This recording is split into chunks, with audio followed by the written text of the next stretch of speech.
loud like a pump. Look. Welcome back to another Hood Trial, and today, this is robbed as a kid. Of course, one thing I always like to keep you guys updated: what's going on, what's popping, what's cracking, what everything's going on. We still everything getting set up. I'm gonna have everything done. I'm trying to have everything done by the beginning of next week. I should drop another two videos at least before then. But yeah, let's get into today's Hood Trial. Robbed as a kid.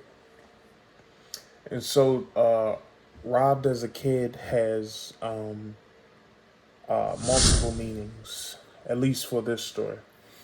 This one particular robbery that happened to me and my brother, my older brother, and it wasn't necessarily a robbery. It was more so somebody was owed money, and we're going to get into it today. I already told you guys from the other video, Baltimore Junior Academy.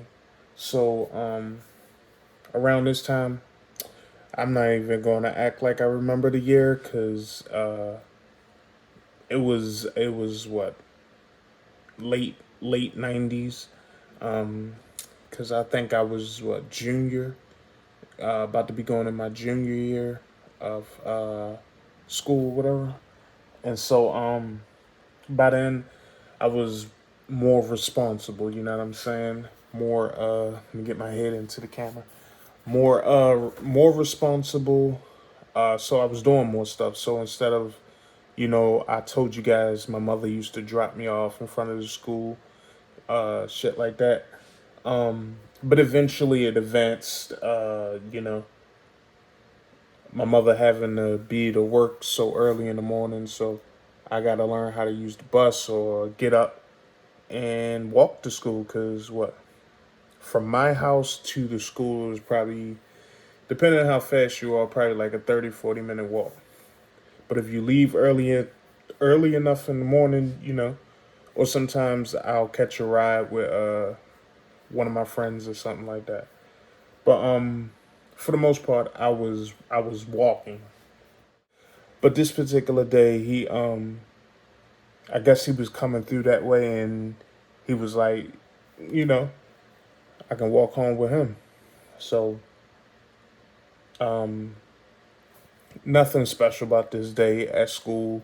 Ain't shit happened to make me, get this spider sense or, some bullshit about the popping. Just to keep it, just to keep it 1,000 with you guys, just to tell you, it was nothing that eerie feeling that I thought something was going to happen. Just a normal day. But yeah, me and my brother walk home. So if anybody know, this is Park Heights. Park Heights, it is what it is. It's the hood, so shit happens around there. And by then, I guess from hearing stories and more stuff as I, got older, my brother, he did his thing around there. He was doing his thing, whatever. He was selling whatever he was doing. We'll leave it like that.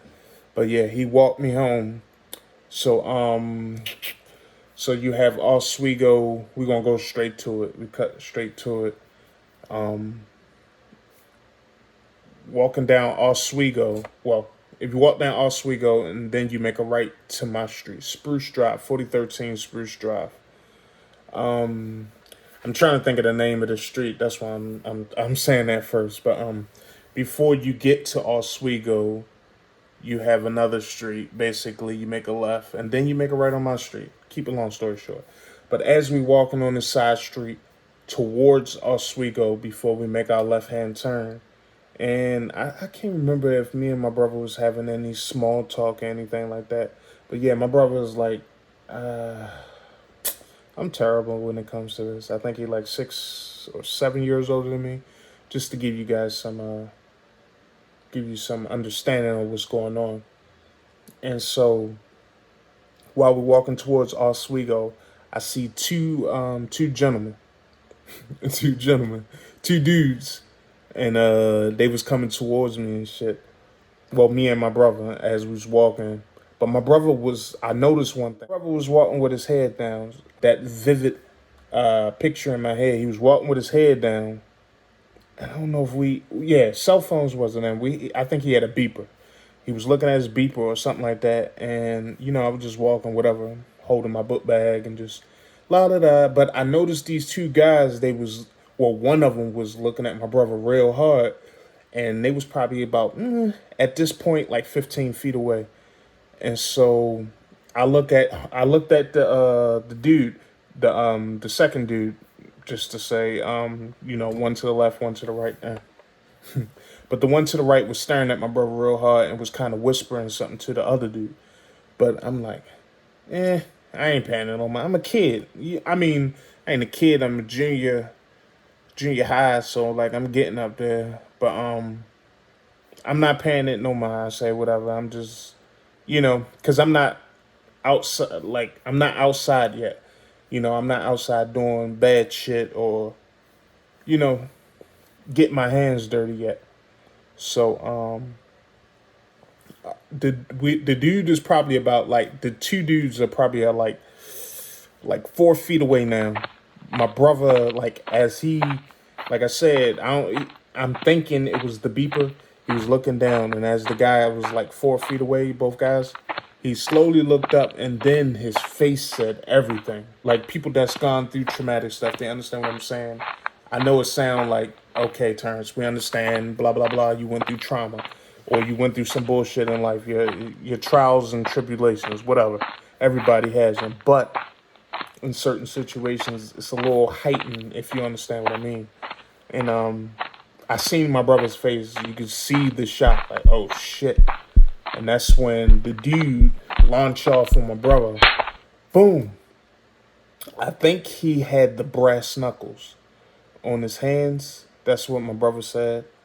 And I just seen when he first hit him, that first hit took him straight down to the ground. So, you know, my brother is not like a big fat or big muscular dude. He's like a regular size guy. He wasn't like weak or nothing. So like I knew homeboy had to either really catch his jaw or really he had those brass knuckles on. I find that out later down the road. But and the other dude, he like yoked me up, but I seen the gun in his hand, so that shit right there automatically had me froze. Cause what prior to that, like I told you, I seen two dead bodies or something like that. But like that ain't shit. You ain't actually physically or emotionally going through it. So when I seen that gun, that shit made me freeze up. Cause that's like my first time. And everybody ain't gonna see. That's the thing. People really gotta understand. In certain situations, you might not respond how you think you might. And like I said, I'm not outside yet, and I froze up. I seen the gun, so the dude had me in the headlock, and I watching my brother being punched in the face, and he's saying, "What if?" All I hear is the guy that's punching him saying, Where the fuck my money at? "What about this?" or "What about that?" I can't remember everything clear. Like I said, that was a long time ago. Sees to keep beating up my brother, and like I said, I'm in a headlock, and I'm watching this, and it's like, what am I supposed to do? Like, am I supposed to help my brother? Like, what am I supposed to do? Like, I'm feeling like shit because I can't do nothing. I'm just watching this happen. And like I said, I'm a youngin', and come to find out, later down the line, I told you, like, my brother was dibbling and dabbing and shit. And, he got his hands dirty. He, I guess he owed homeboy the money and shit like that. So, gotta pay up. But I always thought, like, damn, like, why the fuck would you just be walking around uh knowing you owe somebody and you don't have nothing on you? You know what I'm saying? At least a knife.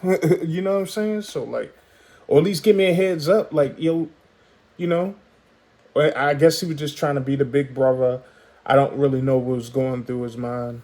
I know, like, Like these times and days, like I never even asked him, like, yeah, why did you like have us out here and ain't let me know what's going on, or like, you know what I'm saying?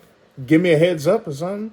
Cause we just walked right past these dudes. Like that's such a coincidence. He could have caught us in front of our house and knew our address, and we was literally around the corner. But once to wrap this up, so once he, finished beating up my brother, he let us go. He took whatever my brother had on him. I think he had, I don't know how much he had, so I'm not even gonna say. But yeah, he did that, and homeboy released me and told me, I don't know what he said. I don't know. Something. He said something, whatever. But yeah, so me and my brother walk off, and I asked him, is he okay and all that stuff, and he was like, yeah, just got he shit just happened in front of his little brother and him. So like, once he got himself together and shit, we went back in the house and all that shit went down and shit. So, but you know what? While thinking about this, I don't know what happened. Like after that, like the days after that, like was I even worried or looking out and stuff? It's just like when you live in the hood and shit happens to you on a regular, or certain shit start building up. It's just like you learn how to harden up and learn to toughen up and just be prepared, be ready. You know what I'm saying? Almost in a sense, you ready to die because you could walk out the house and somebody take your life. You know what I'm saying? And that happened. I can't even count how many times around the way. And everybody know, all the guys know, everybody know how it is around the heights. So you always gotta be prepared. But yeah, that was just one of many stories, and we're gonna put that in the vault because we got many in the vault, many hood trials, many things that shaped me up to be the man I am today. And it's always a pleasure to talk to you guys. Don't forget to hit that subscribe button, like the video, leave a comment, let me know what's up, and I guarantee to respond to you. Peace.